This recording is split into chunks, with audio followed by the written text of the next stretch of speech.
So ಕೇರಳದ ಶಬರಿಮಲೆ ಯಾತ್ರೆಯಲ್ಲಿ ಈ ಅಮೀಬಾ ವೈರಸ್ ಅಂತಕ್ಕಂಥದ್ದು ಎಲ್ಲಿಂದ ಶುರುವಾಗುತ್ತಪ್ಪ ಅಂದ್ರೆ ಇದು ನಾವು ಫ್ರೆಶ್ ವಾಟರ್. ಈ ವಿಡಿಯೋನ 1.5x ಸ್ಪೀಡಲ್ಲಿ ನೋಡಿ, ನಿಮಗೆ ಒಳ್ಳೆ ಕಂಫರ್ಟಬಲ್ ಅನಿಸುತ್ತೆ. ಲಿಟ್ರಲಿ ಸ್ವೀಟ್ ವಾಟರ್ಸ್, ಸಿಹಿ ನೀರಿನಲ್ಲಿ ಅಥವಾ ನದಿ ಸರೋವರಗಳಲ್ಲಿ ಇದು ಕಾಣ್ತಕ್ಕಂಥದ್ದು. ಹೇಳಬೇಕಂದ್ರೆ ಇದು ರೇರ್ ಕೇಸ್ ಆಗಿರುವಂಥದ್ದು.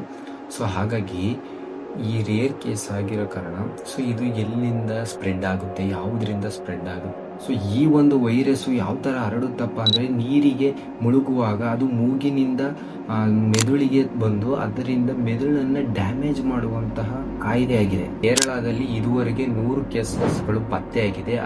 ಸೊ ಅದರಲ್ಲಿ 23 ಜನರು ಸತ್ತೋಗಿದ್ದಾರೆ. ಸೊ ಇದರಿಂದ ಏನಾಗುತ್ತಪ್ಪ ಅಂದ್ರೆ ಕುತ್ತಿಗೆ ನೋವಾಗತಕ್ಕಂಥದ್ದು, ಗಂಟ್ಲು ನೋವಾಗ್ತಕ್ಕಂಥದ್ದು, ಬೆನ್ನು ನೋವಾಗ್ತಕ್ಕಂಥದ್ದು, ಜ್ವರ ಬರ್ತಕ್ಕಂಥದ್ದು.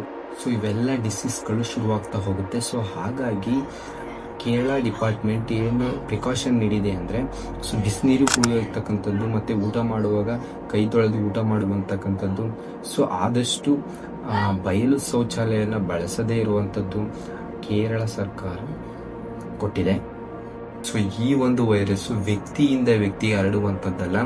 ಸೊ ನೀವೇನಾದರೂ ಶಬರಿಮಲೆಗೆ ಹೋಗಿ ಬಂದಿದ್ರೆ ಒಂದ್ಸರಿ ಡಾಕ್ಟರ್ನ ಭೇಟಿ ಮಾಡಿ ಒಂದ್ಸರಿ ನಿಮ್ಮ ಆರೋಗ್ಯವನ್ನು ಸ್ಥಿತಿಗತಿಗಳನ್ನು ಚೆಕ್ ಮಾಡಿಸ್ಕೊಳ್ಳಿ.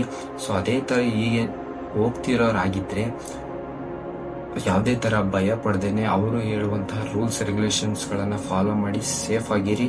ಅಯ್ಯಪ್ಪ ಸ್ವಾಮಿ ನಿಮಗೆಲ್ಲರಿಗೂ ಒಳ್ಳೇದು ಮಾಡಲಿ ಅಂತ ಈ ವಿಡಿಯೋನ ಎಲ್ಲ ನಿಮ್ಮ ಫ್ಯಾಮಿಲಿ ಮೆಂಬರ್ಸ್ ಕೂಡ ಶೇರ್ ಮಾಡಿ, ಸಪೋರ್ಟ್ ಮಾಡಿ, ಸಬ್ಸ್ಕ್ರೈಬ್ ಮಾಡ್ಕೊಳ್ಳಿ.